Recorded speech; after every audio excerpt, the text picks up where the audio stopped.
Hi friends, जैसे कि आप हमने पहले वीडियो में देखा था turning movement diagram of single cylinder double actin engine.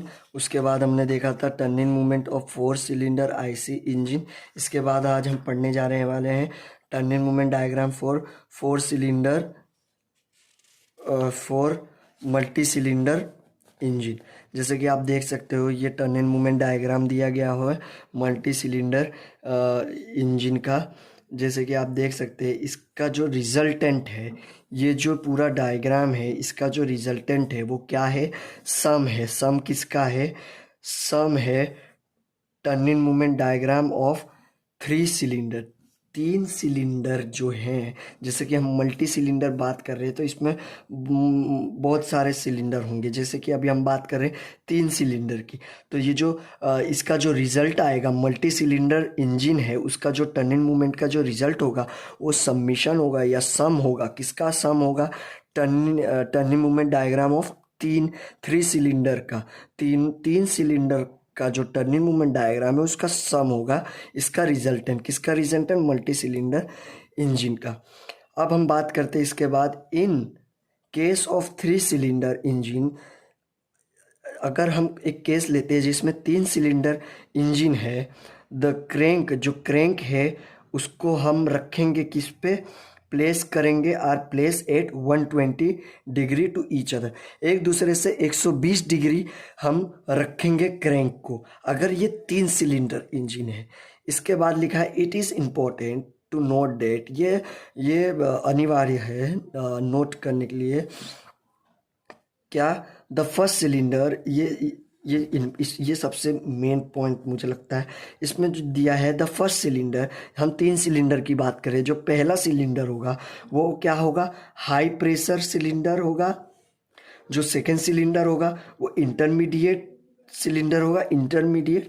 और जो तीसरा सिलेंडर होगा वो क्या होगा? लो प्रेशर सिलेंडर होगा। मतलब कि जो पहला सिलेंडर उसमें जो प्रेशर है वो हाई होगा, दूसरा होगा वो जो इंटरमीडिएट मतलब ना हाई ना बहुत लो, और जो तीसरा होगा वो होगा एकदम लो मतलब लो प्रेशर सिलेंडर होगा।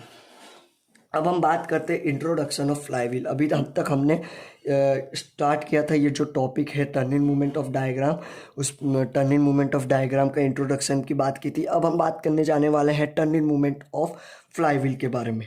इसका जो मतलब इंट्रोडक्शन ऑफ फ्लाईव्हील, सॉरी टंग फिसल गया था। टर्निंग मूवमेंट ऑफ फ्लाईव्हील के बारे में बात करने, अरे यार वापस बोल, इंट्रोडक्शन ऑफ फ्लाईव्हील के बारे में बात करने जाने वाले हैं। जैसे हमने टर्निंग मूवमेंट ऑफ डायग्राम के बारे में बात किया, उसके इंट्रोडक्शन से चालू किया था। जैसे कि इंट्रोडक्शन ऑफ फ्लाईव्हील में क्या दिया है? पहला, flywheel is an inertia energy reservoir.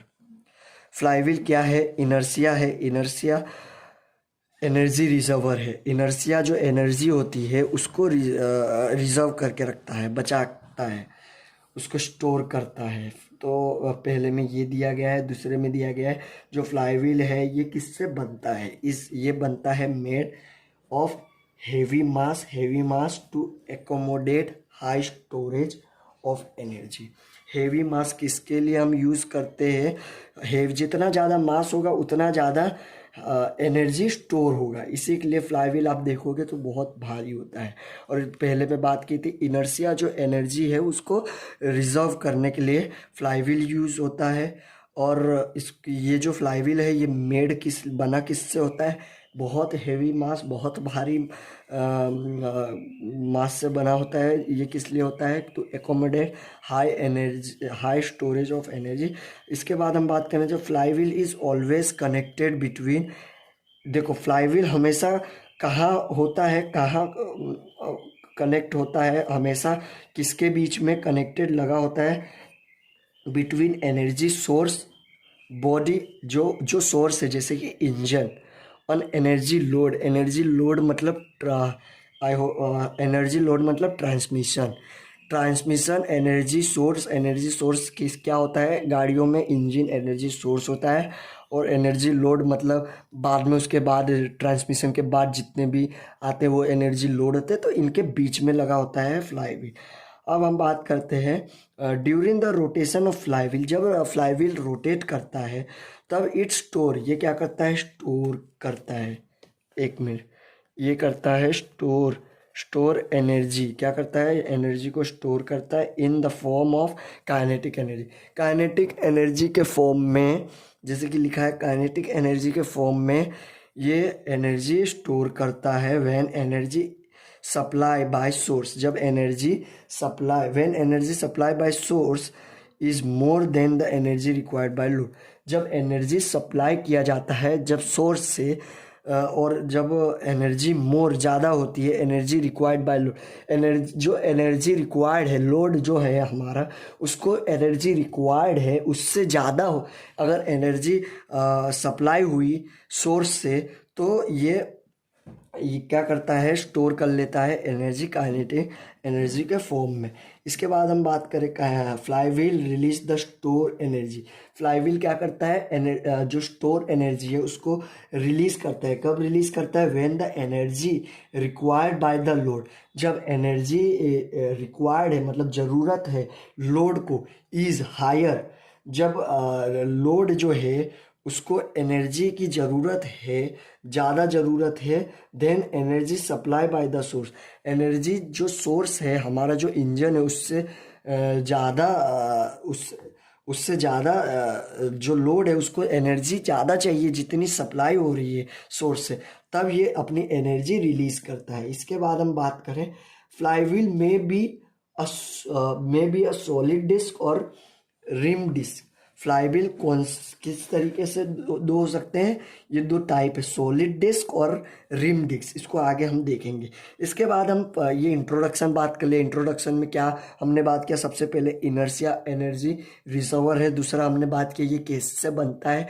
ये बनता है मेड अप ऑफ हैवी मास। इसके बाद हमने बात की इसकी कनेक्टिविटी, ये कहाँ पे लगता है, किसके बीच में लगता है? ये लगता है इंजन और ट्रांसमिशन के बीच में, जिसको हम इसमें टेक्निकल लैंग्वेज में हमने बात किया है एनर्जी सोर्स और एनर्जी लोड के बात किया है। बाद में हमने बात किया जो ये रोटेशन के वक्त एनर्जी को स्टोर कर लेता है काइनेटिक एनर्जी के फॉर्म में।